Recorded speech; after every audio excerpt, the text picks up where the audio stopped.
আসসালামু আলাইকুম সবাইকে। হৃদিতা গল্পের 7 নম্বর পার্ট। তো বেশি কথা না বলে চলুন গল্প শুরু করা যাক। হঠাৎ পরিচিত কণ্ঠে কেউ যেন আমার নাম ধরে ডেকে উঠল। নিউজ ফিড দেখা বাদ দিয়ে তার দিকে তাকাতেই আমার চোখ যেন কপালে উঠে গেল। আজ 1 মাস পর আরোহীর সঙ্গে কলেজে এভাবে দেখা হবে সেটা কখনোই আশা করিনি।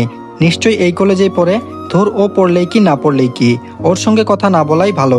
এসব ভেবে চলে আসতে যাব এমন সময় আরোহী আমার সামনে এসে বলতে লাগলো, কেমন আছেন? আমি আরোহীর কথাতে কোনো রেসপন্স না করে চলে আসতে যাব তো আমার পথ আটকিয়ে আরোহী বলে উঠল, সেদিন আপনার চলে যাওয়ার কথা শুনে কেন জানি নিজের চোখে জল আটকাতে পারিনি। নিজেকে অনেক অপরাধী বলে মনে হয়েছে। আমার জন্মদিনে আপনার সঙ্গে মিসবিহেভ না করলে হয়তো আমাদের বাসা থেকে এভাবে নিশ্চয়ই আসতেন না। আমি বললাম, আমাকে তাড়ানোর জন্যই তো উঠে পড়ে লেগেছিলেন, এখন আপনাদের বাসা ছেড়ে চলে আসছি, এতে তো খারাপ লাগার কোনো কথা না। আরোহী বলল, আমার একটা ভুল ধারণার জন্য আপনার সঙ্গে মিসবিহেভ করেছি, সেই ভুলটি এখন বুঝতে পেরেছি। আমি নিশ্চুপ হয়ে দাঁড়িয়ে রইলাম। আরোহী বলল, আপনি চাইলে আবার আমাদের বাসায় থাকতে পারেন, আমার কোনো সমস্যা নাই। এবার আমি কথা দিচ্ছি আপনার সঙ্গে আর কোনো মিসবিহেভ করব না। আমি বললাম, আপনি পারেনও বটে। আপনার কি মনে হয় এই মিষ্টি মাখার কথা বলেই আমি আপনার ওখানে চলে যাব? কখনোই না। আপনাকে বলেছিলাম না, আপনি শুধু দেখতেই সুন্দর, কিন্তু আপনার এই চেহারার মতো যদি আচার ব্যবহারটা ভালো হতো তাহলে হয়তো আপনার প্রতি একটা ভালো লাগা কাজ করতো, কিন্তু আপনি তো এরকম না, তার উল্টো। আরোহী আনমনে বলে উঠলো, আপনি চাইলে সবকিছু বদলে ফেলবো। আমি বললাম, আমি চাইলে বদলাবেন মানে? আরোহী আমার কথার উত্তর না দিয়ে বলল, আমরা কি সবকিছু ভুলে বন্ধুত্বের সম্পর্ক বানাতে পারি না? আমি বললাম না। আরোহী বলল, কেন? আমি বললাম, আমি আমার একাকিত্ব জীবনেই ভালো আছি, এখানে কারো বন্ধুত্বের দরকার নেই। আরোহী বলল, আমার উপর রেগে এসব বলছেন তাই না? তাছাড়া কলেজের সব ছেলেরাই কিন্তু আমার সঙ্গে বন্ধু করতে চাই, কিন্তু তাদের সঙ্গে আমি বন্ধুত্ব করি না। আচ্ছা ঠিক আছে, আমি আগে আপনার সঙ্গে যা অন্যায় করেছি সেটার জন্য ক্ষমা চেয়ে নিচ্ছি। এতদিন আপনার সঙ্গে যা মিসবিহেভ করেছি তার জন্য আমি সত্যি অনেক লজ্জিত এবং অনুতপ্ত। প্লিজ আমাকে আপনার বন্ধু হিসেবে গ্রহণ করে নিন আর আমাকে ক্ষমা করে দিন প্লিজ। আরোহী দুহাত জোর করে মিষ্টি মুখে কথাগুলো বলল। আমি আরোহীর কথা শুনে নিশ্চুপ হয়ে দাঁড়িয়ে রইলাম। আরোহী আবার বলল, আমাকে ক্ষমা করবেন না তাই তো? অনেকের কাছেই শুনেছি ক্ষমা করে দেওয়াও কিন্তু একটা মহৎ কাজ, আপনি কি এই মহৎ কাজটি করবেন না? আরোহীকে যতই দেখছি ততই অবাক হচ্ছি। এই মেয়েটি এক এক সময় এক এক রূপ ধারণ করে দেখছি। আগে যখন তাদের বাসায় থাকতাম তখন তো অকারণে মিসবিহেভ করতো, আর এখন এসব মিষ্টি মাখা কথা বলে আমাকে কেন জানি নিমিষেই গলিয়ে ফেলছে। আনমনে এসব ভাবতেই আরোহী বলে উঠলো, আমাকে কি মাফ করা যায় না? আমি নিশ্চুপ হয়ে দাঁড়িয়ে রইলাম। আরোহী বলল, কি হলো বলেন? আমি বললাম, আচ্ছা ঠিক আছে, ভেবে দেখবো। এই বলে বাসায় চলে আসলাম। বাসায় এসে শুধু আরোহীর কথা বারবার মাথায় ঘুরপাক খাচ্ছে। আগে তো আমাকে সহ্য করতেই পারতো না, আর এখন তাদের বাসা ছেড়ে চলে আসাতে এতেই তিতা মিষ্টি লাগতে শুরু করেছে দেখছি। রাতে এসব চিন্তা ভাবনা করে কখন যে ঘুমিয়ে পড়েছি খেয়ালই নেই। মাঝরাতে স্বপ্নের ঘুরে দেখতে লাগলাম কাকিমাকে সাদা কাফনে খাটে করে কেউ যেন নিয়ে যাচ্ছে।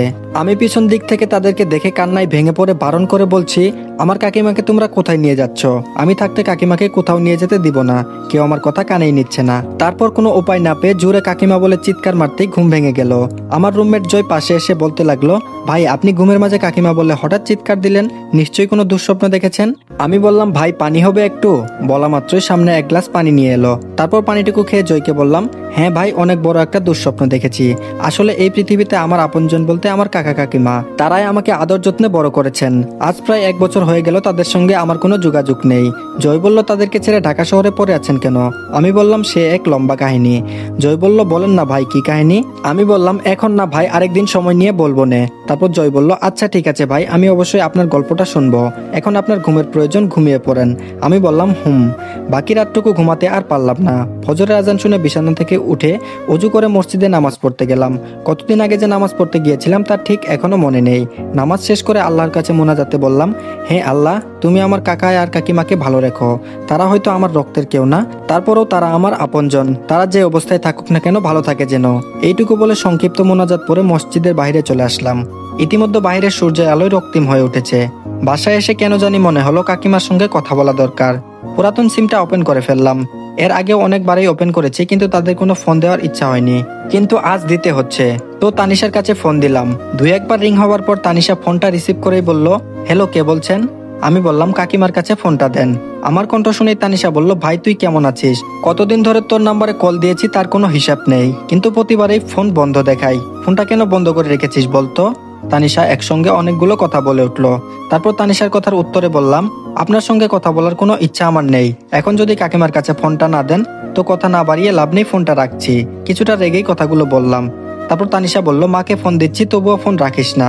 কাকিমার হাতে ফোন দিবার পর কাকিমা কান্না করে বলে উঠল, বাবা কেমন আছিস? আমি বললাম, আলহামদুলিল্লাহ ভালোই, তোমরা কেমন আছো? কাকিমা বলল, তুই কি আমাদের ভালো রেখেছিস? আমি নিশ্চুপ হয়ে রইলাম। কাকিমা আবার বলল, বাবা অনেকদিন তো বাইরে থাকলি, এবার চলে আয় না বাপ, তোকে ছাড়া বাড়িটা কেমন শূন্যতায় ভরে গেছে। কাকিমার কথা শুনে আমি কোনো জবাব না দিয়ে নিশ্চুপ হয়ে রইলাম। কাকিমা বলল, তোকে খুঁজতে তোর কাকাই ঢাকা পর্যন্ত খুঁজে আসছে, কিন্তু তোর কোনো সন্ধান ও পাইনি। কোথায় আছিস আর কি করছিস কিছুই জানতে পারিনি। বাবা আমাকে বল না তুই কোথায় আছিস। আমি বললাম, সরি কাকিমা, সম্ভব না। ছোট থেকেই তোমাদেরকে অনেক বিরক্ত করে আসছি, তাই এখন ভাবছি বাকি জীবনে একাকিত্বই কাটিয়ে দিব। তাছাড়া আমার তো কোনো অধিকার নেই তোমাদের ওখানে থাকবো। হাজার হোক আমি তো তোমাদের রক্তের কেউ না। আমার কথাটা শোনা মাত্রই কাকিমা কান্নায় ভেঙে পড়লো। তারপর বলল, তোকে ছোট থেকে বড় করেছি এসব শোনার জন্য? আমি জানি তোর একটু জিদ বেশি, এর জন্য কি তুই আমাদের ছেড়ে সারা জীবন কাটিয়ে দিতে পারবি? তুই হয়তো আমাদের ছাড়া ভালো আছিস, কিন্তু আমরা তোকে ছাড়া ভালো নেই, সেটা বুঝিস না? কাকিমার কথা শুনে আমি আবারও চুপ করে থাকলাম। কাকিমা আবার বলল, বাবা তুই আর জিদ করে বাহিরে থাকিস না, তোকে ছাড়া সত্যি আমরা ভালো নেই। এভাবেই কাকিমার সঙ্গে ফোনে কথা বললাম। পরিশেষে বললাম, কাকিমা ভালো থেকো আর নিজের যত্ন নিও, রাখছি। এটুকু বলেই কাকিমা বলল, তানিশা তোর সঙ্গে কথা বলতে যাচ্ছে, কথা বল। কাকিমা এই বলে তানিশার হাতে ফোনটা দিল। তানিশা হ্যালো বলা মাত্রই ওপাশ থেকে লাইন কেটে দিল। তানিশা মন খারাপ করে তার মাকে বলতে লাগলো, মা ও আমার সঙ্গে কথা না বলেই ফোন কেটে দিল। আজ প্রায় 1 বছর পর ফোন দিল, অথচ আমার সঙ্গে কথাই বলল না। কাকিমা বলল, থাক মা, মন খারাপ করিস না। তুই বোন হয়ে ওকে অনেক বাজে কথা বলেছিস দেখেও ও তোর উপর অভিমান করে আছে, আজও কথা বলল না এজন্যই। ইতিমধ্যে তানিশা কান্না শুরু করে ফেলেছে। তানিশার কান্না দেখে তার মা সান্ত্বনা দিতে দিতে বলল, আবার যখন ফোন দিব তখন রনিকে বুঝিয়ে বলবো যেন তোর সঙ্গে কথা বলে। পাগলি মেয়ে, ভাইয়ের জন্য যখন এতই খারাপ লাগছে তো সেদিন কেন ঝগড়া করতে গেলি? তানিশা কান্না করে বলল, মা আমার ভুল হয়েছে, এবার ফিরে আসলে কখনো ওর সঙ্গে আর ঝগড়া করব না। অপরদিকে আমি মনে মনে ভাবতে লাগলাম, তানিশার সঙ্গে একটু কথা বললে হয়তো ভালো হতো। পাগলিটা নিশ্চয়ই আমার আচরণে কষ্ট পেয়েছে, পেলেই বা কি, বেঁচে থাকলে ওর সঙ্গে কথাই বলবো না। আজও তার বলা বাজে কথাগুলো আমার কানে ভাসে। এসব ভাবছি, এর মধ্যে মেসেজের শব্দে ধ্যান ভেঙে গেল। তারপর মেসেজটি ওপেন করে পড়তে লাগলাম। কেমন আছো তুমি? নিশ্চয়ই ভালো নেই, পরিবার ছাড়া কজনেই বা ভালো থাকতে পারে। সেদিক থেকে তুমিও ভালো নেই সেটা আমি জানি। তোমার 2 বছরের ভালোবাসাটা আমি বুঝতে পারিনি। কি করব বলো? যখন তোমাকে ভালো লাগতে শুরু করলো ঠিক তখন ওই যে দুর্জয় আমাদের মাঝে এমন একটা দেয়াল তৈরি করবে সেটা আমি কোনোদিন কল্পনাও করিনি। মাঝখানে তোমাকে শুধু ভুল বুঝে গেলাম, জানি না ক্ষমা করবে কিনা, তারপরও বলবো প্লিজ আমাকে ক্ষমা করে দাও। তোমার সঙ্গে না বুঝে অন্যায়টা করে ফেলেছি। বিশ্বাস করো, সত্যটা জানার পর তোমাকে অনেক খুঁজেছি, কিন্তু কোথাও পাইনি। আব্বু অনেক অনুশোচনায় ভুগছেন। প্লিজ এবার গ্রামে ফিরে আসো, জিদ করো না, আমি তোমার অপেক্ষায় থাকবো। কথাগুলো ফোনেই বলতাম, কিন্তু সাহস পাচ্ছিলাম না, তাই মেসেজে বললাম। মেসেজটা পরে কেমন জানি ঘোরের মধ্যে পড়ে গেলাম। আজ সিমটা ওপেন করতে অচেনা নাম্বার থেকে কে এসব মেসেজ দিচ্ছে? হৃদিতা নয়তো? কৌতূহলবশত সেই নাম্বারে কল দিলাম। ফোনটা রিসিভ করে ওপাশ থেকে যখন হ্যালো শব্দটি আসলো তখন বুঝতে আর বাকি রইল না কে এটা।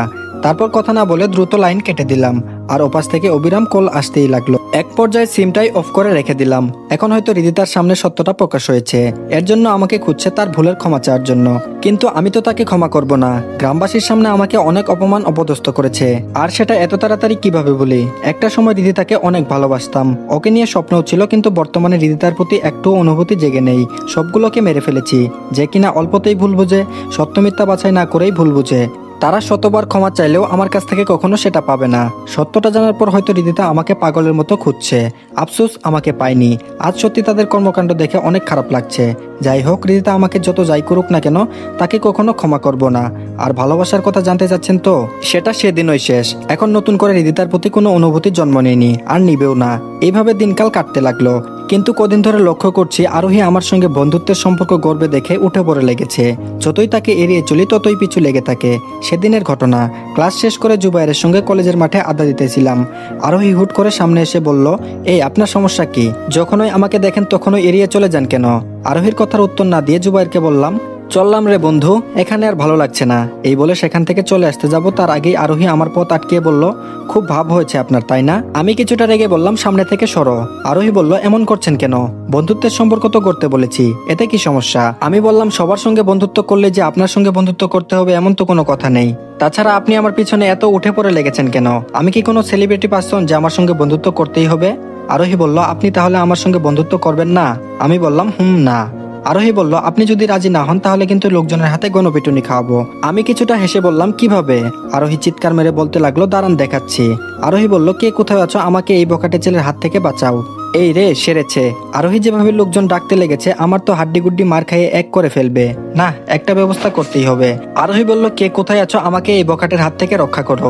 আমি বললাম, প্লিজ থামুন, নয়তো লোকজন এসে গেলে মহাবিপদে পড়ে যাব। আরোহী আরো ফাজলামো করে বলতে লাগলো, রাজি না হলে বলতেই থাকবো, কেউ কোথায় আছো জলদি এখানে আসো প্লিজ। আমি একটু রেগে বললাম, থামতে বলছি কিন্তু। আরোহী বলল, না থামবো না, কে কোথায় আছো চলে আসো। কথাটা বলতেই ঠাস করে আরোহীর গালে থাপ্পড় মেরে দিলাম। বেশ, আরোহী আমার দিকে এক পলক তাকিয়ে ছোট বাচ্চাদের মতো এ এ করে কান্নায় বলল, আপনি আমাকে থাপ্পড় মারলেন? আমি বললাম, সরি, আসলে আমি বুঝতে পারি নাই থাপ্পড়টা এত জোরে লাগবে। এই সেরেছে। আরোহী যেভাবে ছোট বাচ্চাদের মতো কান্না করছে, একে কিভাবে চুপ করাবো। আরোহী কান্না করতে করতে বলল, আমি থানায় গিয়ে আপনার নামে মামলা করব, আপনি আমাকে থাপ্পড় মেরেছেন। আমি বললাম, প্লিজ এসব মামলা টামলা করেন না, দরকার পড়লে আপনি আমাকেও থাপ্পড় মারতে পারেন। আরোহী বলল, আপনি আমাকে থাপ্পড় মেরেছেন, আর আপনাকে তো আমি জেলের ভাত খাইয়েই ছাড়বো। আরোহী লক্ষ্য করলো তার এসব কথা বলাতে সে ভয়ে চুপসে গেছে। সেটা দেখে আরোহী আরো একটু অভিনয় করে বলেছে। আমি বললাম, কি মুশকিল, আপনি তো আমাকে রাগিয়ে দিলেন, নয়তো কি আর আপনাকে থাপ্পড়টা মারতাম। আরোহী বলল, আমি এখনই থানায় যাচ্ছি আপনার নামে কেস করতে, দাঁড়ান। আমি বললাম, এই দাঁড়ান, কোথায় যাচ্ছেন? আরোহী ভাব দেখিয়ে বলল, কেন থানায়? আমি বললাম, ইয়া মানে নিজেদের ফ্রেন্ডলি দুষ্ট মিষ্টির চর থাপ্পড়ের জন্য কি থানায় যেতে হবে? দরকার পড়লে আপনিও আমাকে মারতে পারেন, তবুও এসব থানা পুলিশে যায়েন না। এইদিকে আরোহী এসব কাণ্ড দেখে নিজের হাসি চেপে রাখতে পারছে না, তবুও নিজের হাসি চেপে রেখে বলছে, আমি আপনার কোনো কথা শুনছি না। জেলের ভাত যখন পেটে পড়বে, তাছাড়া পুলিশ মামতো পিটুনি দেওয়ার জন্য আছেই, তখন বুঝবেন থাপ্পড় মারার কেমন শাস্তি। আমি বললাম, আমরা তো একই কলেজে পড়ি, তো সেই হিসাব অনুযায়ী আমরা ফ্রেন্ড হই না। একটু ভুল করে ফেলেছি, তাই বলে থানায় যাবেন? আচ্ছা ঠিক আছে, চলুন, আমি আপনার সঙ্গেই থানায় যাব। তারপর আরোহী বলল, হ্যাঁ তাই চলুন। আমি বললাম, আপনি আমার হাত ধরলেন কেন? আরোহী বলল, থানায় যাবার আগেই যদি পালিয়ে যান। আমি বললাম, আচ্ছা ঠিক আছে চলুন। তারপর আরোহীর সঙ্গে তাল মিলিয়ে যেতে লাগলাম। এই সেরেছে, আরোহী তো সত্যি সত্যি আমাকে থানার দিকে নিয়ে যাচ্ছে। না, একটা ব্যবস্থা করতেই হবে। আমি বললাম, ইয়ে মানে আমরা কি সত্যিই থানায় যাচ্ছি? আরোহী নিজের মধ্যে হাসিটা চেপে বলল, হ্যাঁ অবশ্যই। আমি বললাম, ইয়ে মানে আজ না গেলে হয় না? আরোহী বলল, ও আচ্ছা, আপনি তাহলে আজ যাবেন না কাল যাবেন? আমি বললাম, হ্যাঁ কালকেই যাব। এবার আমি আসি। তড়িঘড়ি করে চলে আসতে যাব, বেশ সামনে 2 পা ফেলতে আরোহী ফিক করে হেসে উঠল। এই মুহূর্তে আরোহী তো হাসার কথা না, তাহলে হাসছে কেন? বিষয়টি জানতে পেছন দিকে তাকাতেই আমি যেন বেকুব বনে গেলাম। এই মেয়ে তো দেখছি হাসতে হাসতে গড়াগড়ি খাচ্ছে। আমি বললাম, এই আপনি হাসতেছেন কেন? আরোহী বলল, আপনি এত বোকা কেন? হ্যাঁ। আমি বললাম, আমি আবার কি করলাম? আরোহী বলল, থানার কথা শুনে আপনি তো রীতিমতো ভালোই ভয় পেয়ে গেছেন দেখছি। আমি বললাম, ইয়ে মানে কই ভয় পাচ্ছি? আরোহী বলল, ভয় না পেলে তুতলিয়ে কখনো কথা বলতেন না। আমি নিশ্চুপ হয়ে দাঁড়িয়ে রইলাম। আরোহী বলল, থাক, আপনার নামে কোনো মামলা টামলা করবো না। অনেকটাই খুশি হয়ে আমি বললাম, সত্যি বাঁচালেন আমাকে। আরোহী বলল, ওহ, তার মানে আপনি সত্যি সত্যি থানা পুলিশে যেতে ভয় পান? আমি বললাম, বর্তমান যুগে থানা পুলিশ শুধু মেয়েদের কথাই শুনে। আপনি যদি একটু বানিয়ে পুলিশের কাছে আমার নামে নালিশ করতেন, তাহলে তো আমার পিঠে 1000টা লাঠিচার্জ পড়তো। আরোহী বলল, সরি অভিনয়টা করার জন্য, কিন্তু আপনাকে ভয় পাওয়ার অবস্থায় দেখতে ভালো লাগছিল, এর জন্য বিষয়টা ভালোভাবে করতে হলো। আমি বললাম, আপনি ভালোই অভিনয় করতে পারেন। আমি তো সত্যি সত্যি ভেবে নিয়েছিলাম। আরোহীর সঙ্গে এইভাবে বন্ধুত্বটা হয়ে যায়। আপনি থেকে তুই সম্পর্কে রূপান্তরিত হলো। প্রথম আরোহী যে খারাপ আচরণ করত, এ দেখে ভেবেই নিয়েছিলাম ও হয়তো ভালো আচরণ করতেই জানে না। যখন বন্ধুত্বের সম্পর্ক হলো, তখন বুঝতে পারলাম তার মাঝে ভালো রূপটাও আছে। আরোহীর সঙ্গে বন্ধুত্ব হয়ে একদিক থেকে ভালোই হয়েছে, কথা বলার মতো একটা মানুষ হয়েছে। আরোহী একদিন জিজ্ঞেস করলো, গ্রাম থেকে ঢাকা শহরে কেন আসছি? আরোহী বলল, আচ্ছা তুই হুট করে ঢাকায় আসলি কেন? আমি বললাম, এতদিনে এটা জিজ্ঞেস করছিস? আরোহী বলল, হ্যাঁ, এখন বল কেন ঢাকায় এসেছিস? আমি বললাম, শুন তাহলে, আজ থেকে 1 বছর আগের ঘটনা। শুরু থেকে সবটা আরোহীকে বলে ফেললাম। সবটা শোনার পর আরোহী বলল, তোর জীবনে এত বড় একটা গল্প লুকিয়ে আছে, কখনো আমাকে তো একবার এগুলোও বলিসনি। আমি বললাম, অতীতের ঘটনাগুলো স্মরণ করলে খারাপ লাগা কাজ করে, খুব কষ্ট হয়। আগের কথাগুলো ভাবলে এর জন্য ঘটনাটি চেপে রাখতে চেয়েছিলাম, কিন্তু সেটা বারবার সামনেই চলে আসে। কথাগুলো বলতেই চোখে পানি জমে গেল। আরোহী এ দেখে বলল, সরি রে, অতীতের কথাগুলো জানতে চেয়ে তোর কষ্টটা বাড়িয়ে দিলাম। আমি বললাম, সমস্যা নাই। আরোহী বলল, আচ্ছা চল রেস্টুরেন্ট থেকে কিছু খেয়ে আসি। তারপর রেস্টুরেন্টে গিয়ে বসতেই পিছন দিক থেকে এক বৃদ্ধ লোক বলে উঠল, বাবা কেমন আছো? বৃদ্ধ লোকটিকে দেখে রীতিমতো অবাক হয়ে তাকিয়ে আছি। কে উনি?